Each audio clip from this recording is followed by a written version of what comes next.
کیا واقعی بھیڑیا برائی کی علامت ہے؟ ہم اکثر کسی ظالم، بدکار یا سنگ دل انسان کو فوراً بھیڑیا کہہ دیتے ہیں، مگر کبھی سوچا ہے کہ اگر ہم واقعی بھیڑیا کی فطرت کو جان لیں تو شاید کسی انسان کے لیے یہ لفظ استعمال نہ کریں۔ حقیقت یہ ہے کہ بھیڑیا اپنی ہی ٹولی میں بے راہ روی نہیں کرتا، وہ اپنے خاندان کی مادت سے تعلق قائم نہیں کرتا، بہن بھائیوں کو ہاتھ نہیں لگاتا۔ قدرت نے اس کی فطرت میں ایسا نظم رکھا ہے کہ جوان ہونے پر وہ نئی جگہ چلا جاتا ہے تاکہ نسل محفوظ رہے، خون آلودہ نہ ہو اور توازن برقرار رہے۔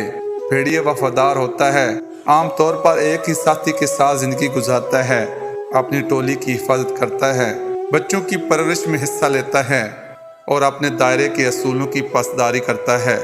تو پھر سوال ہے کہ انسان کی گندگی کو بھیڑیے کے نام سے کیوں جوڑا جاتا ہے؟ اصل میں برا انسان انسان ہی ہوتا ہے، اس کی برائی کا تعلق کسی جانور سے نہیں بلکہ اس کے اپنے ضمیر، اس کے اپنے انتخاب اور اس کے اپنے کردار سے ہوتا ہے۔ بھیڑیا تو اپنی فطرت کے مطابق جیتا ہے، باصول، وفادار اور اپنی حدود میں رہنے والا۔ اگر تشبیہ دینی ہے تو کم از کم اس مخلوق کو بدنام نہ کریں جس کی فطرت کئی انسانوں سے زیادہ صاف ہے۔ کبھی کبھی مسئلہ جانور میں نہیں ہوتا، انسان کے اندر ہوتا ہے۔ پوسٹ اچھی لگے تو دوستوں میں ضرور شیئر کریں۔